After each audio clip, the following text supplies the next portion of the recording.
They called it the Jug. At first glance, it did not look like a hero.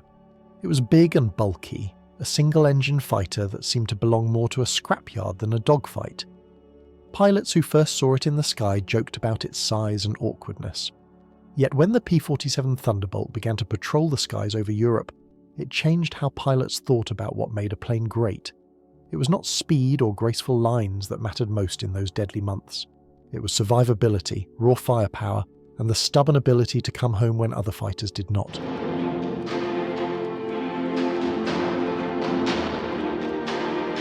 The Thunderbolt came to be feared by the enemy and revered by its own pilots because it was built like a flying tank, and it turned many sheepish smiles into quiet, wary respect.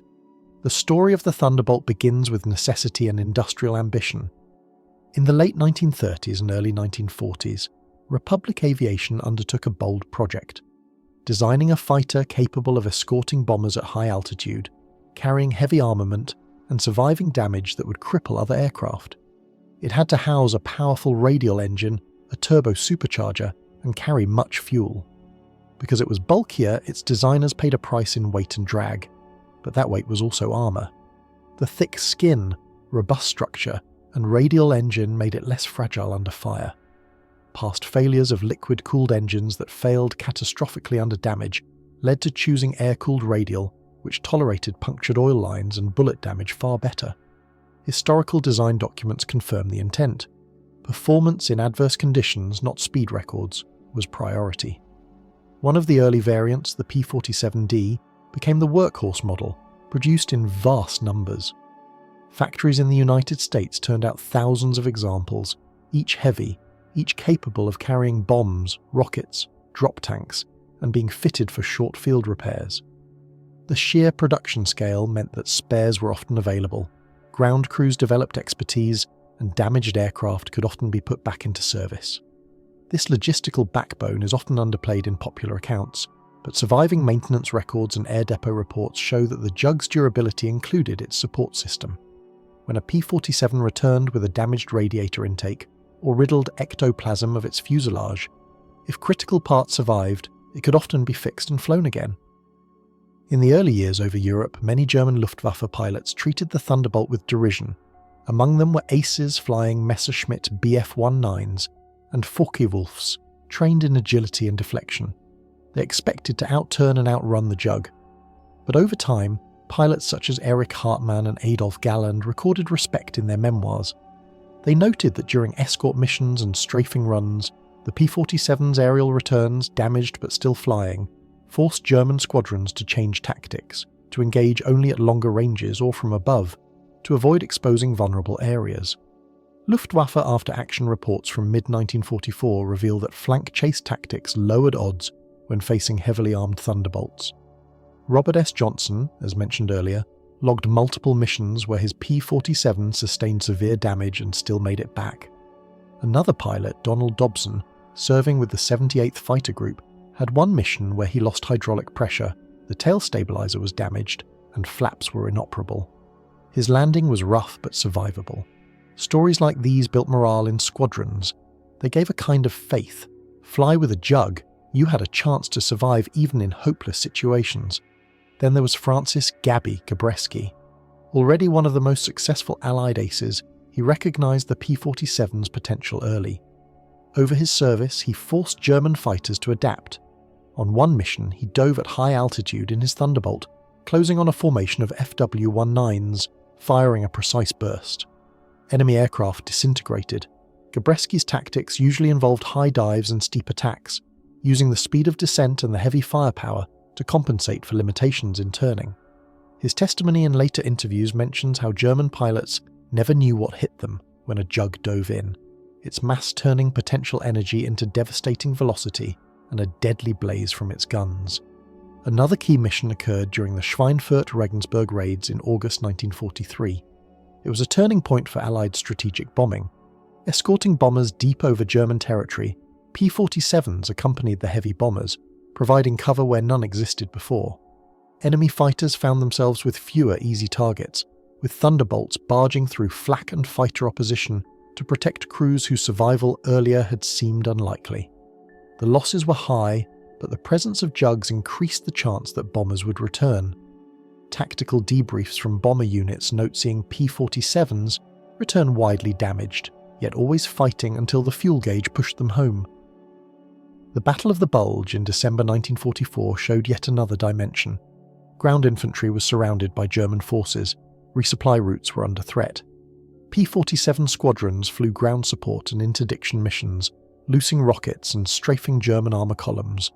Armour-piercing rounds and heavy tracer machine gun bursts tore across frozen roads and forested embankments. Pilots flying older nimble fighters sometimes struggled with the cold, icing and reduced performance.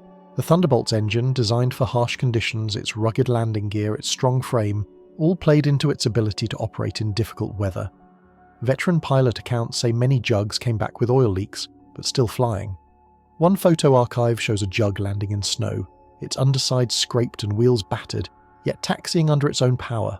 That resilience meant lives saved on ground as well as in bomber formations. One lesser-known ace was John C. Meyer. He flew both P-47s and later P-51s. In his early P-47 service, he recorded that many missions over France involved escorting bombers beyond the range of earlier flights. Frequently, when P-47s dropped bombs and rockets, they then rejoined bombers or strafed convoys retreating from front lines. His reports describe watching jugs survive flak bursts and fighter attack. Once in a mission over Normandy, Meyer saw a fellow P-47's wing take massive damage, trailing a chunk of metal, but that pilot stayed with formation until reaching friendly airspace. Moments later, that plane belly landed behind Allied lines. Lives that otherwise would have been lost were saved by those machines being tough enough to fly just far enough. Beyond individual stories, the manufacturing scale matters. The Republic Aviation Plant in Farmingdale, New York, produced thousands of P-47s over the course of the war. Subcontractors across many states built engine parts, propellers, armaments, and fuselage components. Wartime industrial production documents show that as many as 15,686 P-47s, various models, were built between 1942 and 1945. That volume meant that losses could be replaced, but also that lessons learned in early damages, armour placement, fuel tank protection, were incorporated into later models, increasing durability. The engine that powered so much of the Thunderbolt's ability was the Pratt Whitney R-2800 double wasp radial engine. Capable of delivering high horsepower and operating under immense thermal and damage stress, it was one of the most reliable and widely used power plants in the US wartime aircraft inventory.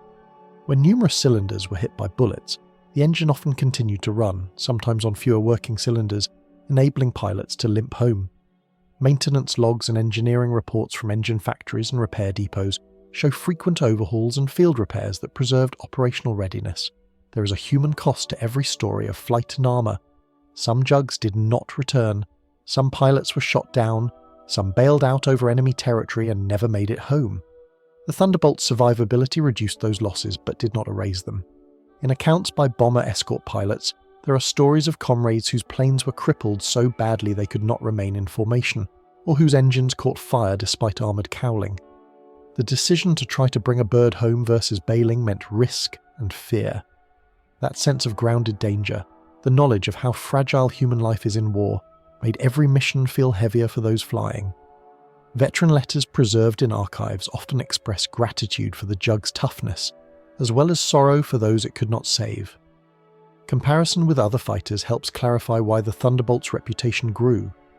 The P-51 Mustang, nimble and sleek, excelled in speed and range, especially later in the war. But fighters like the Mustang often needed support or more favourable conditions. In contrast, the jug's heavier frame meant it suffered fewer mission-ending failures when under heavy anti-aircraft fire or when damaged by armour-piercing ammunition. In low-altitude ground support missions where flak and ground fire were intense, many fighters found themselves going down quickly, yet P-47s flying those missions often survived. Histories comparing aircraft losses in fighter-bomber roles show lower fatal damage rates for jugs doing ground attack versus lighter fighters doing similar risk missions. By war's end, the Thunderbolt had earned a reputation not only among Allied pilots, but also among their enemies. German intelligence documents captured by Allies show that the Luftwaffe began analysing the jug's performance. Plans to develop tactics specifically to counter it were circulated. These included attempts to force engagements at lower altitudes where the Jug's disadvantages in agility and climbing performance were more acute. Other assessments suggested attacking from above or using heavy cannon fire rather than machine guns to penetrate its armour. But by that stage, Allied air superiority in numbers made it difficult for Germans to outflank the Jug's strengths. In the post-war years, the legacy of the Thunderbolt continued in surprising ways. Some surviving aircraft were used in air shows and demonstrations, restoration projects giving viewers a chance to see the Jug in flying form. Museums around the world, from the Smithsonian to smaller local air museums, host static examples where close-up damage, cockpit internals, and the scale of armament can be seen and felt. Veterans associations hold reunions. Pilots who flew Mustangs or Lightnings often express special admiration for the Jug. Because it looked like a tank and fought like one, its legend lives on in oral histories, films, books, and digital media. One of the less explored angles is how the Thunderbolt performed in very late World War II missions, and how its decline mirrored changes in air war. By 1945, as jet aircraft began to appear, the Jug was increasingly outclassed in speed and climb. However, its heavy armament, payload, and durability kept it relevant. Some late war missions included attacking V-1 flying bomb launch sites, rail yards under heavy flak, and enemy transport convoys. Although it could no longer compete at the highest altitudes with jet fighters, it continued to be used in ground support and low-altitude strafing, where its ruggedness was still an asset. Another dimension is the psychological impact on pilots, both Allied and German. For Allied pilots, flying a Jug gave a mix of reassurance and burden. Reassurance, because if damaged, they had a better chance of returning. Burden, because those flying it often were assigned dangerous ground support or long escort missions. Some flew their P-47s knowing the risks, yet felt that wherever other planes would break, theirs might not. For many, the Jug was more than machinery. It was a protector. On the German side, hearing reports of a plane that could absorb hits bred fear and caution. Some German pilot memoirs describe how they would avoid penetration zones, choose their engagements more carefully, or hope to intercept earlier before encountering heavily defended Thunderbolt formations.